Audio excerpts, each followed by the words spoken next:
آج ایک مجرم کو عدالت سے پھر ریلیف مل گیا۔ لگتا ہے میاں صاحب اب اسٹیبلشمنٹ کے لاڈلے بن گئے ہیں۔ نواز شریف کے سیاسی طور پر اہل ہونے کے امکانات کیا ہیں اور کیسے ہیں، تو ان کی سیاسی لائف لائنز کا جائزہ لیتے ہیں۔ نون لیگ کو پہلے امید تو تھی کہ پریکٹس اینڈ پروسیجر ایکٹ ہو بہو منظور ہوگا، تو اس میں اپیل کا حق نواز شریف کو بھی مل جائے گا، اور اس وقت سپریم کورٹ ان کی تاحیات نااہلی کا فیصلہ بدل کر انہیں سیاست کے لیے اہل کر دے گی۔ لیکن اس ایکٹ کے ماضی سے اپیل والی شک کا عقل ہو چکی ہے، تو یہ دروازہ بند۔ اب نواز شریف کی پہلی سیاسی لائف لائن الیکشن ایکٹ میں کی گئی ترمیم ہے، جس میں نااہلی کی مدت 5 سال مقرر کر دی گئی ہے۔ اس کا عملی نتیجہ کاغذات نامزدگی جمع کروانے پر سامنے آ جائے گا۔ نواز شریف کاغذات جمع کروائیں گے تو لازمی چیلنج ہوں گے اور معاملہ دوبارہ عدالتوں کی طرف ہی آئے گا۔ پھر ایک بار بحث ہوگی کہ کیا ایکٹ میں کی گئی ترمیم سپریم کورٹ کے تاحیات نااہلی کے فیصلے کو ختم کرتی ہے یا وہی فیصلہ سپریم رہے گا۔ ایک صورت یہاں بچنے کی موجودہ یہ ہے کہ ان کے کاغذات کوئی چیلنج ہی نہ کرے، لیکن ایسا کرنا جو اس شیڈ لانے کے مترادف ہے کہ ان کے مخالف الیکشن لڑنے والے تمام امیدواروں کو رام کر لیا جائے۔ دوسری lifeline Supreme Court review of judgment acts ہے، جو کہ پریکٹس اینڈ پروسیجر والے ایکٹ سے ملتا جلتا ہے۔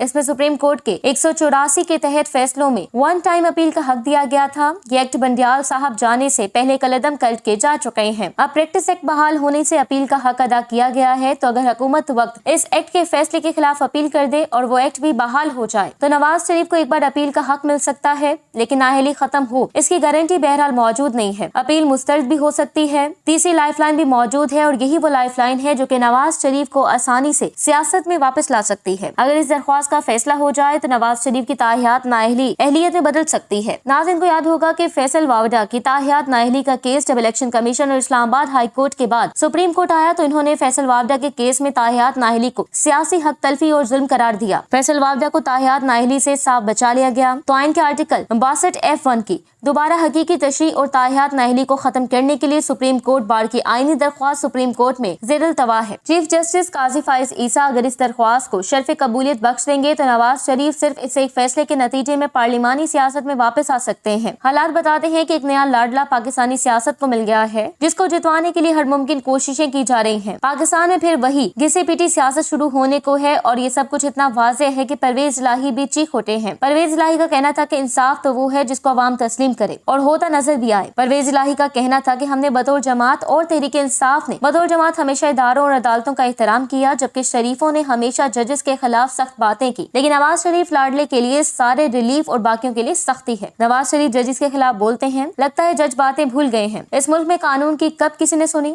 یہاں قانون ضرورت کے تحت حق اور مخالفت میں استعمال کیا جاتا ہے، اور اس وقت حالات اور ضرورت نواز شریف کے ساتھ ہے۔ کل صبح نواز شریف ابھی مری سے اسلام آباد نہیں پہنچے تھے کہ پنجاب کی نگران کابینہ نے وہ کام کر دیا جس کی توقع کسی کو نہیں تھی، لیکن حکومت کا اختیار بہرحال قانون میں موجود تھا۔ پنجاب کابینہ نے تاریخ رقم کرتے ہوئے عدالت سے پہلے ہی عدالت لگائی اور نواز شریف جس جرم میں سزا کاٹ رہے تھے وہ سزا ہی معطل کر دی۔ ہمارے قانون کی خوبصورتی یہ ہے کہ اپنی ذات میں واقعی بالکل اندھا ہے، لیکن اس کو استعمال کرنے والے بڑے سیانے ہیں۔ وہ قانون کا استعمال ہوا کے رخ دیکھ کر کرتے ہیں، اور ہمارا قانون اندھا ہونے کے باوجود ہمیشہ راستہ بھی دکھاتا ہے۔ آج یہ قانون میاں محمد نواز شریف کے لیے آنکھیں بچھائے کھڑا ہے۔ نواز شریف توشہ خانہ کیس میں جج محمد بشیر کی عدالت میں پیش ہوئے تو چند منٹ کی سماعت میں ہی سب قانونی تقاضے پورے ہوئے۔ جس عدالت نے نواز شریف کے دائمی وارنٹ نکال رکھے تھے، کل اسی عدالت اور اسی جج نے نواز شریف کی ضمانت منظور کرتے ہوئے انہیں گھر جانے کی اجازت دے کر یہ پیغام دیا کہ یہ کیس اب کھو کھاتے لگا دیا گیا ہے۔ احتساب عدالت سے قانون کی چھتری لیے میاں محمد نواز شریف اسلام آباد ہائی کورٹ پہنچے۔ یہاں بھی قانون نے ان کو محفوظ راستہ بنا کر دیا۔ قانونی روایات اور ضابطے تو یہی کہتے ہیں کہ اگر کوئی مفرور اور اشتہاری کے دل میں قانون کا احترام امڈ آئے اور وہ سرنڈر کرنا چاہے تو اس کو موقع دیا جانا چاہیے۔ یہ موقع نواز شریف کو واپسی پر حفاظتی ضمانت کی صورت میں دیا گیا اور کل ان کو سرنڈر کرنے کا کہا گیا تھا۔ ویسے تو قانون یہ کہتا ہے کہ اگر کوئی سزا یافتہ سرنڈر کرے تو اس کو جیل بھیج دیا جائے، یہاں سے وہ اپنی سزا کی معطلی کی درخواست دے سکتا ہے، لیکن چونکہ اس وقت قانون میاں محمد نواز شریف کے لیے خود راستے بنانے میں مصروف ہے تو ان کو ان کی کھلی چھوٹ دی جا رہی ہے۔ لگتا ہے اس ملک میں عوام اور قانون ایک مرتبہ پھر قربان ہونے کے لیے تیار ہیں۔